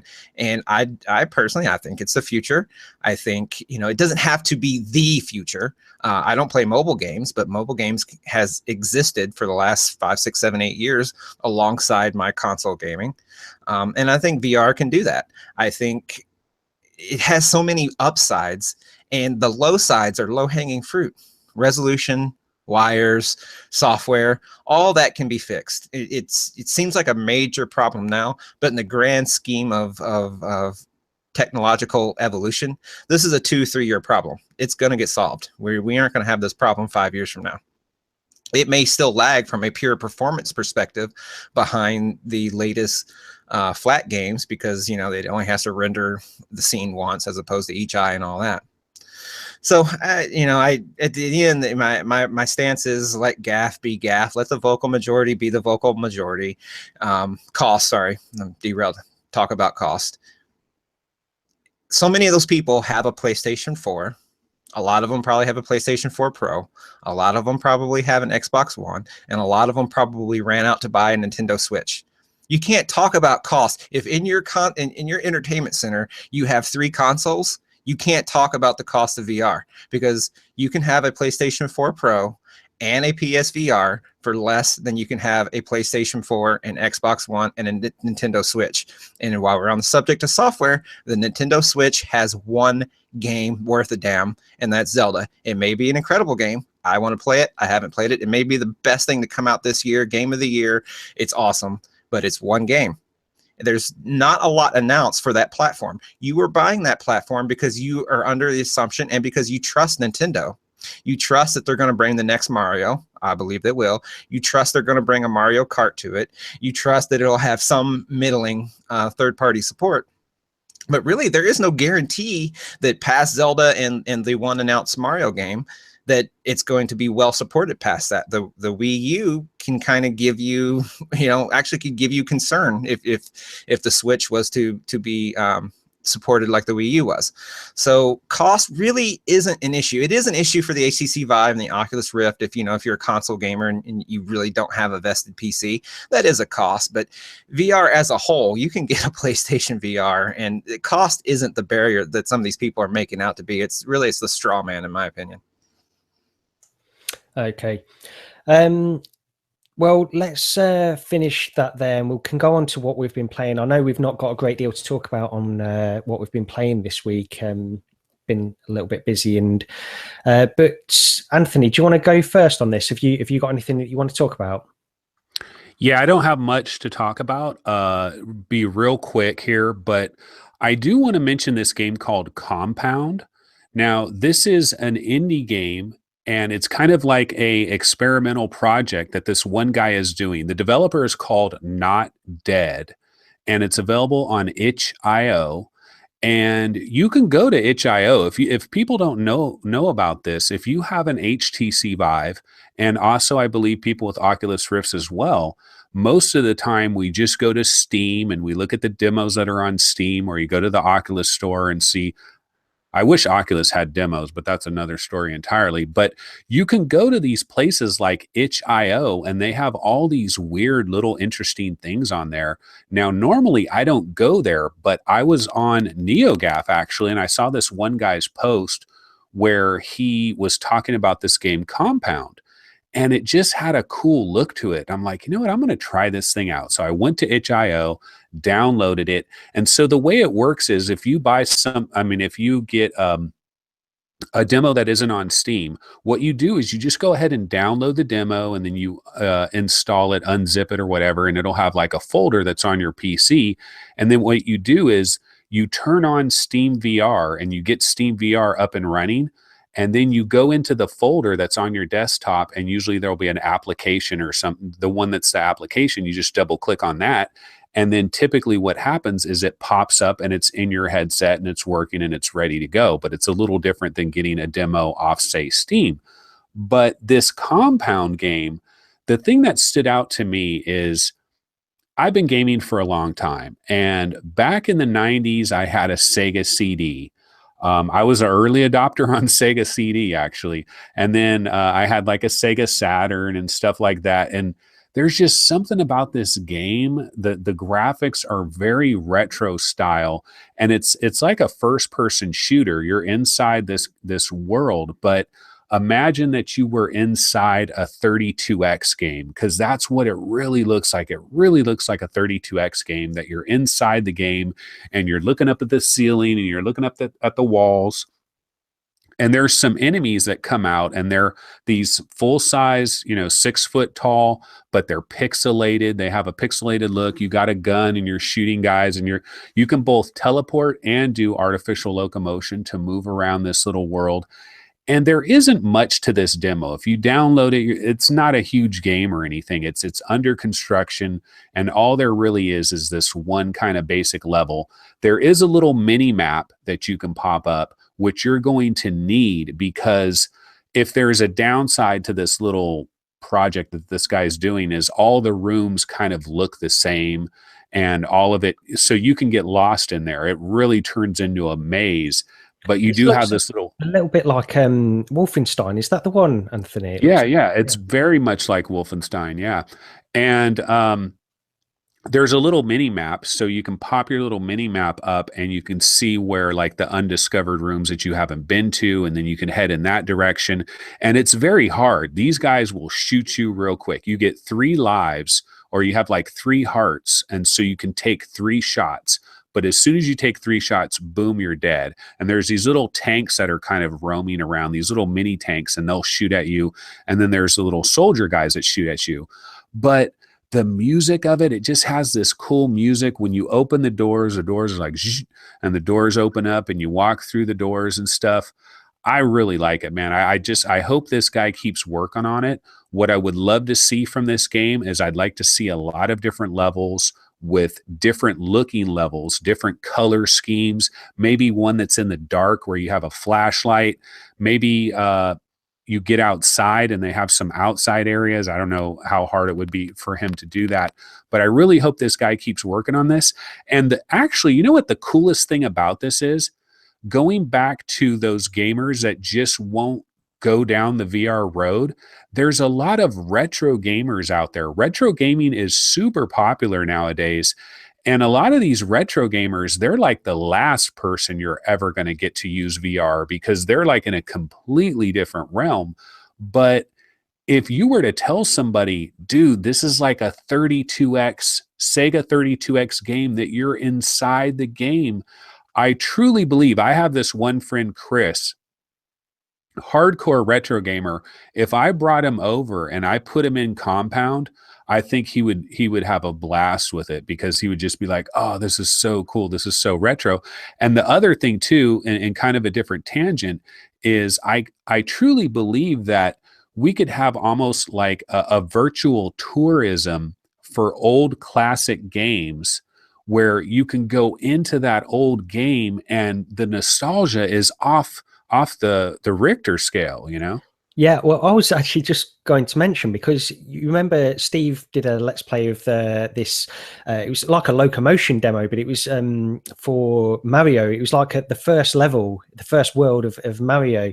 And you just think, just being in there, just in that first world, there's got to be so much potential for going into these old 2D games and experiencing them in virtual reality. It'd be fantastic if a lot of companies jumped on board with this. There's on Twitter, I retweeted something in the last, I don't know, 4 or 5 days, and I forgot to actually go back and dig up what it was, but it was someone playing Contra in mixed reality. I mean, the video was in mixed reality, but this person was in VR, and I need to go figure out what that was, because I want to play it. It just looked really cool. I mean, it was the straight up full retro Contra. Nothing was redone. It looked all 8-bit NES and everything, but he was playing it, and so I think you're right. There is a interest, and I felt that way with Knockout League, because it really gets tethered to the Punch-Out series, even though it looks more updated than that. There is a opportunity for these retro style games to kind of be breathed to life. And one more point is, and God, I really wasn't prepared to talk about this, but there is a developer that's kind of making a modernized Duck Hunt. I don't know if either of you guys have seen that, but it's it's got modern graphics and everything, but it's at least in part a lot like Duck Hunt, where the hound comes up with the ducks and all that. So there is that flavor out there, and I think there's room for more of it. Yeah, I think a lot of people would love that. I mean, that Duck Hunt one specifically, from what I've heard, I've not seen too much about it, but I think you can, it's sort of in the TV, and you can actually look out and see the guy outside the TV playing the game while you're in there playing the game. From what I hear, I don't know if that's the case or not, but just with all these retro games, all a lot of people would want is these very, very basic 8-bit style graphics represented in virtual reality, like this compound, like a variation of Wolfenstein, basically. I think it draws so many people in just to give it a try. I'm not suggesting that this could persuade people to purchase VR or anything like that, but it'd certainly get a lot of people interested. Anthony, have you got any other games you wanted to talk about this week? I played Deadly Hunter for the Vive, which I believe is made by a Chinese company. And I have a Let's Play up for it, and there's a demo for it on Steam. It's okay. It is Wave Shooter 67 or whatever. It's kind of like that. You basically have these waves of enemies. But it's interesting from the standpoint, going back to the PlayStation VR story we had about those Chinese companies. It's always interesting because most of our games come from the USA, from UK, from Western Europe, and then you have, of course, Japanese developers. You have some developers in Sweden and Norway and all that type of stuff. But there's a lot of countries, there's a lot of cultures that we really don't get games from, or I'm sure there's games out there, but we don't discover them. But it's always interesting when you get like a radically different culture that makes a game, and just the kind of monsters that they have in the game are very different. We get the same old tired zombies over and over again. I'm not going to say Deadly Hunter is that great. I would highly suggest trying the demo before you buy it. I don't know how much it is. It might be like a $10 game or something. It's cool. If it was like $5, going back to like discoverability and stuff, I really wish we had a ton of games that were like $5 games where you could just buy some crappy games and it's an afternoon waster, and Deadly Hunter to me seems like that. Now, if they're trying to get $20-25 for it, probably not. But if it was like $5, hey, why not? I spent like an hour playing it, just goofing around with the demo. Cool. Steve, what have you been playing this week? So I finally got Driveclub in, and I bought a few weeks back. I talked about how I picked up a Thrustmaster T150 off of Craigslist, and how I was trying to avoid getting into a racing stand, and so I was playing on this janky fold-up table from Walmart, and the pedals are sliding all over the place, and I just couldn't get into it. So I still don't quite necessarily believe I'm the consumer to go out and drop $300 on just a stand, and then another $500 for pedals and stuff. So I did find a refurbished cheap unit for $59, and so I bought it, and it works well. It's meeting my expectations, so I'm probably going to stop there. But I played it, and I spent some time with Driveclub on PlayStation VR, a little more time with Dirt Rally, and I also played some Project Cars, the free Pagani edition on the HTC Vive. And a racing wheel, brings a lot to the table. I'm not really a racing game fan, and I'm still not sure that I am. And of those three titles, my favorite, clear and away, and it's at this point it's not even close, is Driveclub, because it feels a bit more arcadey. Like I feel like I'm at my kids' one of my kids' friends' birthday parties, and I'm sitting at the arcade, but also in VR, and I'm having a lot of fun with that. We've talked a lot about racing games the last few weeks, so I'm not going to really get into that too much, other than to kind of say it's fun. A racing wheel adds a lot to the experience, a whole lot. So if you're a fan of these games and you're having fun with them, consider scouring, if money's tight or whatever, consider scouring, Craigslist and things like that, and find a way into a racing wheel. because it just really changes the experience. Hey, Steve, could I ask you a quick question on Drive Club? Did you Sure. happen to try any of the tracks where when you're driving around, you might go over a bridge and there's like water and there's like maybe a river next to the track? Did you notice? Because like that's what I noticed. Like what really stood out to me is you're driving along and you don't have much of a periphery, but you have a little bit. And when you see like this body of water out of the corner of your eye, and then you go over a bridge, and even though it's pixely to the 12th degree and the graphics are not good, there's something about that. Or is that just me? Well, I didn't get Drive Club in until yesterday, and I played after I got the racing stand. I did play the Drive Club demo, and I do feel like the full title looks notably better than the demo, which I don't think was ever updated for PS4 Pro in any way. I did, to more specific to your question, I did pass over some of those, and it never felt bad. Like I heard so many people describe Drive Club as looking bad, and I guess if you go into it and you're just focused on the graphics and nothing else, yeah, I guess it does look bad, but it never felt out of place. It never distracted me. The game was fun enough that I don't really notice the graphics. To your point, I didn't, I guess, feel what you felt with the body of water, but I was on one of the Japan tracks, and there was some autumn leaves, kind of orange colored leaves that were coming off the trees, and you drive like under a tree and the leaves kind of blow off, into the windshield. And there were another few another few instances where I'm kind of coming up a hill, and I've been choosing a 7 o'clock in the morning race time. And so the sun set real low at an angle, and your windshield, like you get the whole, want to reach out and kind of grab a sun visor and pull it down a little bit. It's not distracting. It's not game breaking. And they've done a good job making sure you don't crash because of it or anything like that. But so I thought actually that was a really cool effect, because your windshield is a little bit dirty. And when the light hits it just right, they've somehow, I guess, textured it or done enough lighting geometry that it's convincing. So I thought overall, I'm having a lot of fun with Drive Club, and I think the way its menus and its whole kind of underlying with the points and the levels and the build a club, which I'm really just now getting to explore. I think all of that's really well done, and it's enough to kind of motivate you to keep playing.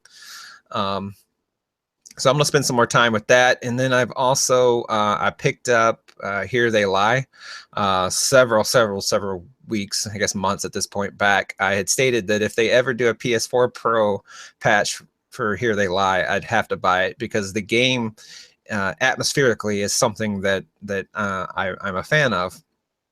But with the demo, it was just, the resolution was just so abysmal that it just made me sick. And for that reason alone, I couldn't buy the game at launch.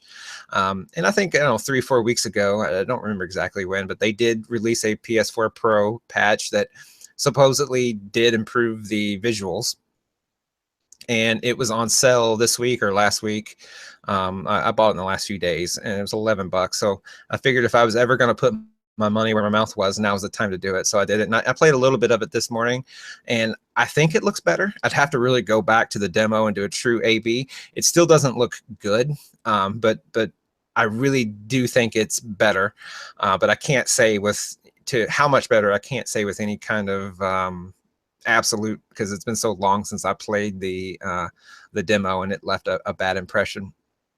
I played for about a half hour, and again, the atmosphere is good. The audio is awesome. It's got all these noises and stuff going on, and the aesthetic. It's kind of reminds me a lot of Sin City, where things are kind of dull and kind of desaturated from a color perspective.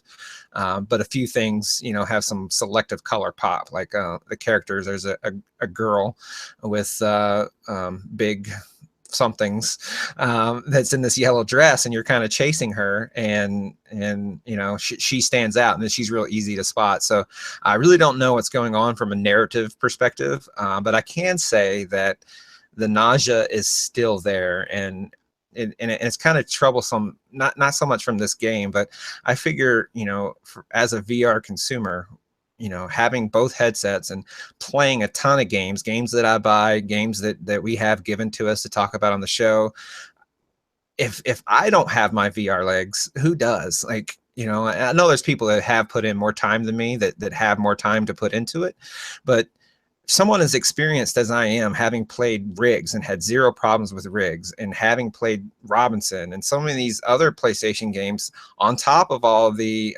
Vive games that I played, why should I be experiencing nausea in any specific sense? And I don't think it has to do with me. I think it really just has to do with a specific game, because I had similar feelings a couple weeks or last week and a half or so since I played the Tomb Raider, Rise of the Tomb Raider, the little VR levels they included there. It also, and I think it's really these games that are somewhat inherently blurry in nature, and that are probably running at the bottom end of the frame rate.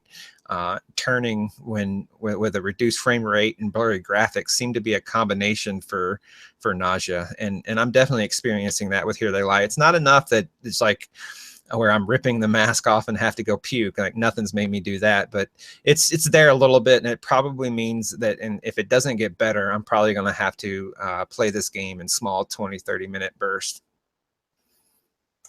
Okay. I've just got a couple of small titles to talk about. These are actually not games, they're just experiences. But the first one I'll just quickly talk about is called Buzz Aldrin Cycling Pathways to Mars. And this was released last week, I believe, or maybe the week before. But this is just a short experience where Buzz Aldrin, the living legend that is Buzz Aldrin, sort of talks you through his plan for getting people not just a mission to Mars, but it's actually some kind of permanent human presence on Mars. And this is you're standing in sort of various rendered scenes. And the thing that stood out to me about this is just the how clear because when I first downloaded this, I'd heard a few things about it, but it actually got described to me as a 360 video. It's not that at all. It's really not a 360 video. The only video aspect that I can see in this is Buzz Aldrin himself, who stands a few feet away from you as he talks to you and describes his plan for getting people to Mars. And it's not done in a 360 video kind of way. This has, first of all, it's stereoscopic, so you've got the stereoscopic 360 videos that we know about, but this is so much clearer than that. And I've actually recently learned that this was filmed using what's called volumetric capture. Now, I don't know anything about that, but you can tell that this has been captured, the video footage of Buzz Aldrin has been captured in a different way than to what we're used to in normal 360 videos. And he's presented to you in this experience sort of almost semi-transparent, as if he's supposed to be a hologram in front of you. And it's very, very clear. And in fact, you can sort of, I don't know if he follows you around. I only moved a few steps to either side, but he sort of follows you where you're going. But I've been told that you can actually sort of move around and see, if the software was to allow you to, you could actually move all the way around him and see him actually presented in front of you as if he was actually there. You know, he does have some volume to him. He's not just a flat, the way we're used to in 360 videos. He's not just a flat cardboard cutout with some stereoscopy or anything like that. So this was something that was very, very impressive, and I'm a big space fan, I've said it before, so this experience to me was personally very interesting.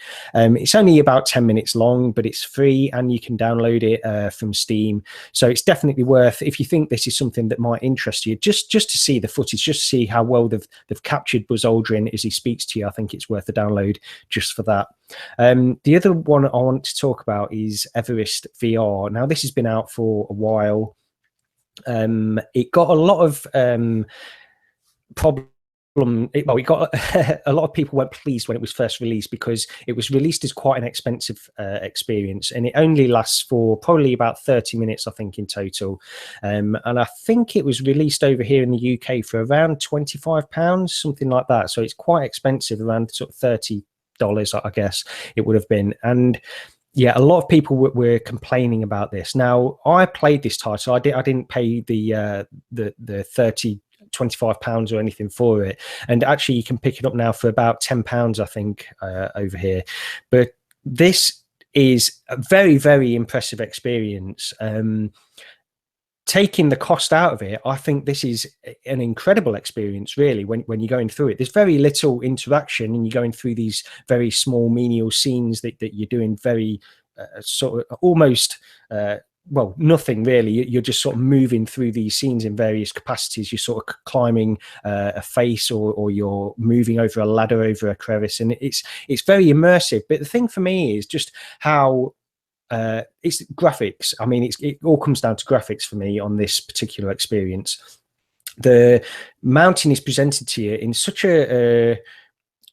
it really feels like you're there more than almost anything else that I've played in a weird way. I don't want to say that categorically, because I'm sure I can think of an example given long enough where it feels like I'm actually present in a situation more than this. But I played this last night, and that was the thing that stood out to me. I really felt like you are standing on the edge of this mountain, and when you get up to the higher sections and you're in the base camp, and you have some very, very well rendered NPCs as well in this. It's just very well done. Now, taking the cost out of it, I can say that if I was to have purchased this when it was first released, I would have had quite a lot of problems with it, only because it's so short and there's so little to do in it. It does have some sort of replayability to it, and just talking about it from my own experience, where I didn't pay for this particular experience. I think it's absolutely fantastic. So taking money aside, I can say that, but obviously we can't just ignore the fact that this was a very expensive experience for what it is when it was launched. But yeah, that's pretty much everything I've got to say this week. Has anybody else got anything they want to add? Nope. Yeah, I'm good. Okay. Yeah, we've been going on for a while here. So I think we've been going nearly 2 hours now, something like that. So I think we can call that episode 28. If you're able to like the video and leave a comment, that would be great. That's always appreciated. Please leave a review if you get a chance on iTunes. And actually, especially if you're from the UK, please leave a review on iTunes on the UK iTunes store, because we've not received any reviews yet, so we need some reviews to get us up the charts and get some a few more listeners, hopefully. So if you can do that, that's appreciated. You can email us any questions or any topics you want to talk about, vrroundtable@gmail.com. Follow us on Twitter, VR_roundtable, and on Facebook as well at VR Roundtable. I don't know the exact URL for that one. Is there anything else? That's about it. We got it. That's it. Okay. Thanks for watching, guys. And yeah, we'll see you next time. See ya. Good night. Later.